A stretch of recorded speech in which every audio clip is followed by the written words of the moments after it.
she has quite deliberately caused doubt, and she has created mischief, knowing that it would damage the royal family, which would show a level of spite and malice that is truly not only sick, but evil.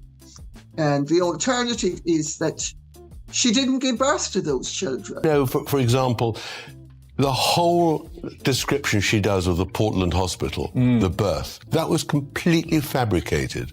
We all know the first interview was given to CBS. We all know that she never intended to go to the Portland hospital. She intended to have the baby at home. We know that they deceived the public about the birth data and time of the whole event. They need to prove that those children, Meghan and Harry, are not entitled to privacy in this matter. And their privacy is trumped by our right to know that no bastard is going to sit on the throne of this country. Well, for a start, the only time that I've come back to the UK is, sadly, for funerals or court cases. Children are born to people who have them of their body. Children are born for people who have them through surrogacy arrangements or through adoption. Well, I don't mind if they sue as long as they lose. And so far, thank goodness, they've lost. But I think that Meghan, if she sues, she won't want to appear in court being cross-examined by my barrister. So it's best if she doesn't sue. Obviously, she is a person who controls the narrative. She controls people. She ghosts people like her father or the royal family when she doesn't like them. She's a very determined woman, and she thought she could cut me off, and she failed. In March 2026, a book landed on British shelves that Harry and Meghan's team apparently could not ignore.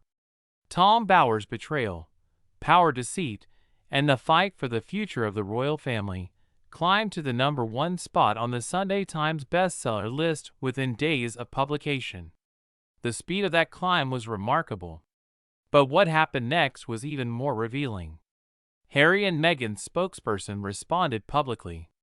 And the response, rather than shutting down the conversation, opened it wider than ever. The spokesperson described the book's claims as conspiracy theories and accused critics of being overly fixated on the couple. But here is the problem with that response. A genuine denial says that date is wrong or that document does not exist, or here is the evidence that contradicts the claim. What the Sussex team delivered instead was a characterization. Deranged conspiracy. Overly fixated. That is not a denial. That is a distraction. And for a man with Tom Bower's track record, it is exactly the kind of response that tells experienced observers the most damaging material in the book is probably the most accurate. Welcome to the Marquee Report. Let's go through exactly who Tom Bower is, why his work matters, and what is actually in this book that scared the Sussex team enough to respond publicly. Before we get into the content of Betrayal, let's establish who is making these claims, because the source matters as much as the substance. Tom Bower is not a tabloid columnist recycling palace gossip. He is one of Britain's most recognized investigative biographers, with a track record that spans decades and targets that includes some of the most powerful figures in British public life. He exposed Robert Maxwell as a pension fraudster.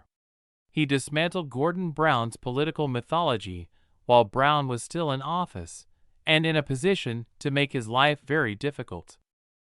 He took on Richard Branson's carefully constructed public persona with documented sources and published the findings despite the obvious legal and professional risks. His standard is explicit, and he has stated it publicly himself. He has very good lawyers, and more importantly, he makes sure what he writes is the truth. His 2022 book Revenge was built from 80 sources. 80 people who agreed to speak on the record or on background about their experiences with Harry and Meghan. That is not a number you reach through gossip. That is an investigative operation conducted over an extended period with genuine journalistic discipline. So when his 2026 follow-up Betrayal lands, with claims specific enough and commercially damaging enough to force a public response from the Sussex team, The question worth asking is not whether Bauer has an agenda. The question is whether the people responding to him have a credible counter-argument. And based on everything visible from the outside, they do not appear to. I choose people who do not want to be written about, Bauer has said, whose lives are shrouded in mystery, and they want to hide their secrets. I just love digging away to find out what they do not want you to know. One of the most discussed stories in Betrayal involves an alleged meeting at Kensington Palace that was reportedly arranged to ease tensions between the two households during one of the most difficult periods of the family rift. According to accounts discussed by commentators who have reviewed the book, the conversation did not go as planned. Reports suggest the exchange became heated with claims that words were exchanged that crossed lines nobody expected to be crossed in that setting. The specific details of what was allegedly said have been disputed by the Sussex team. And it is important to be clear that this account comes from Bauer's sourcing rather than from anyone who has gone on the record publicly with their name attached. But here is what is not disputed. A meeting happened. Tensions existed. The rift between the two households was real and documented.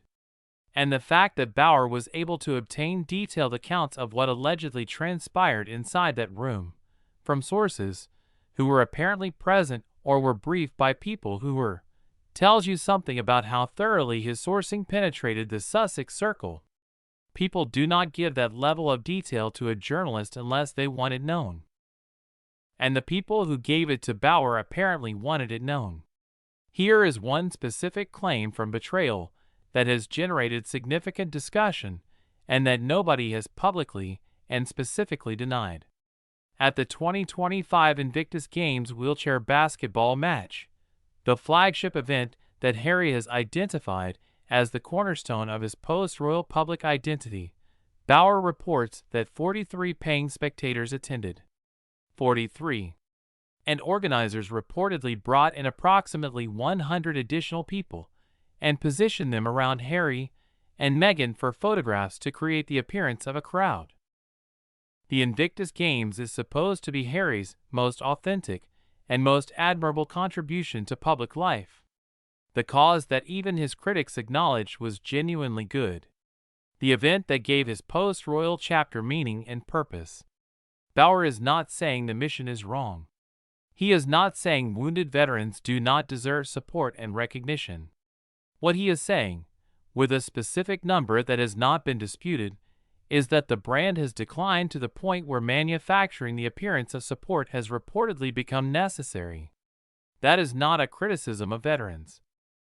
That is a question about leadership and management, and whether the organization delivering that support is functioning the way it claims to. Researcher Rachel Maxwell raised a related question that caught significant public attention. She calculated that the Vancouver Whistler Games cost approximately $118,000 per competitor. She asked publicly whether many of those veterans might have preferred that level of funding be directed toward prosthetics, home accessibility upgrades, or vehicles equipped for wheelchair access. Practical daily life improvements rather than a major international event. That is a legitimate question about resource allocation that deserves a serious answer.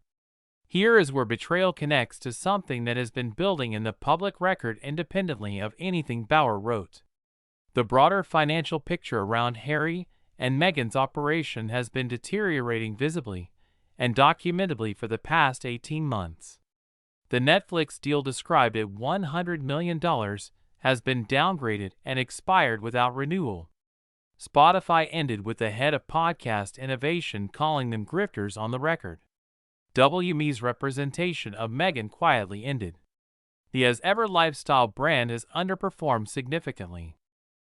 The foundation has disclosed a multi-million-dollar loss.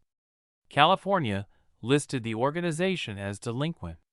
These are not allegations from Tom Bauer. These are documented public facts from public records. What Bauer does in Betrayal is connect those individual data points into a pattern and provide source context for why each departure happened in the sequence it happened. He argues that understanding the order of events, who left when and why, reveals something that no single departure makes visible on its own. Royal commentators, including Hilary Fordwich, have publicly asked straightforward questions about the Invictus finances. Does Harry use the games as a tax write-off? Is there full public disclosure of how funds are allocated? Where does the money that flows from government contributions to a licensing corporation to the British Foundation actually end up? Those are legitimate questions about a charity funded significantly by public money. And the fact that they are being asked more loudly than ever in the wake of Betrayal's publication suggests Bauer's book has given them renewed momentum. Tom Bauer is not the only prominent voice raising questions about Harry and Meghan's public narrative. Lady Colin Campbell has been doing so for years, across television appearances, online platforms, and interviews watched by millions of people on both sides of the Atlantic. What is notable about Lady Colin Campbell's position is not just what she says, but what has not happened in response to it. She has made pointed and specific public claims about Harry and Meghan across years of commentary. And Harry and Meghan have not taken legal action against her. Critics frequently point to this as significant. The couple has pursued legal action in other media-related disputes, winning some and losing others. They have demonstrated willingness to go to court when they believe the case is there. And yet, the specific commentary from Lady Colin Campbell continues without a legal response. Lady C herself has noted this directly. She has said publicly she does not mind if they sue as long as they lose, and that based on her track record so far, she is not particularly worried about the outcome. Whether the lack of legal action reflects the strength of her sourcing or simply a strategic calculation about what courtroom cross-examination might reveal, the pattern is observable and worth noting. One claim in Betrayal that attracted immediate attention from industry observers involves the promotional support Netflix reportedly provided for Meghan's lifestyle projects. According to commentary on the book, Netflix is described as giving Meghan's content less promotional backing than many inside her team expected. Critics interpreted this as a signal that the streaming giant was not fully committed to the partnership even before the deal began to unwind publicly. The sequence of events that followed appears to support that interpretation. Netflix invested as an equity partner in As Ever, Meghan's lifestyle brand. Netflix then pulled out of As Ever as an equity partner. The production deal was quietly downgraded. The deal expired without renewal. 2 seasons of a lifestyle show with no third season announced. The Bauer framing that the Netflix relationship was more fragile behind the scenes than public statements suggested appears to align with how events actually unfolded.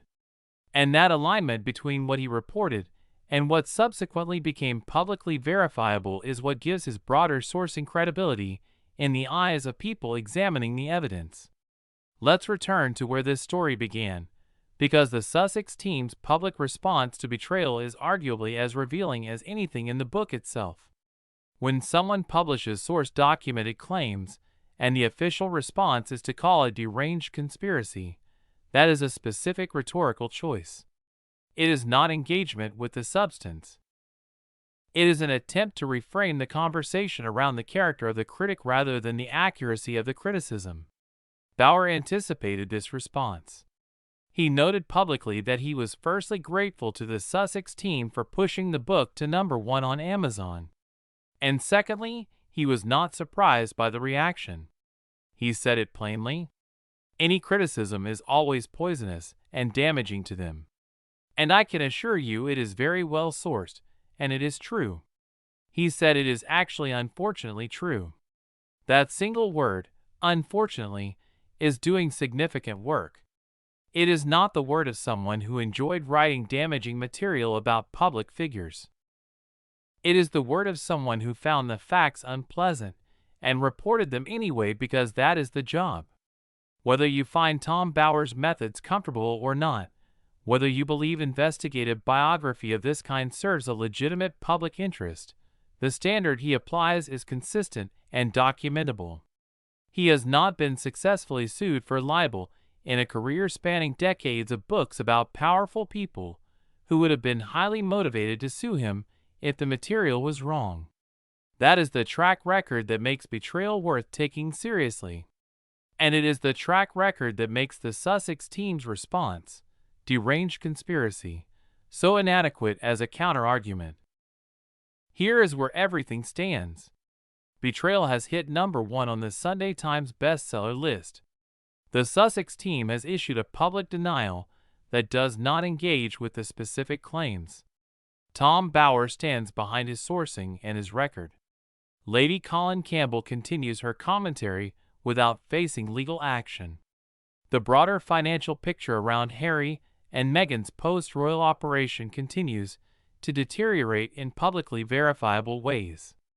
And the questions being raised about Invictus Finance's veteran support and organizational transparency have not received substantive public answers. The public debate Bowers' book has reignited is not going away. If anything, the official response has given it more momentum than a simple silence would have. Tom Bowers put it best. Nothing beats the truth. The real fact. That is the excitement of writing books like this. In the end, the truth is the real story. And based on everything visible from the outside, the truth of Harry and Meghan's post-royal chapter appears to be significantly more complicated than the version they have been presenting. This has been the Marquee Report. Subscribe and hit the bell so you never miss what comes next. See you on the next one.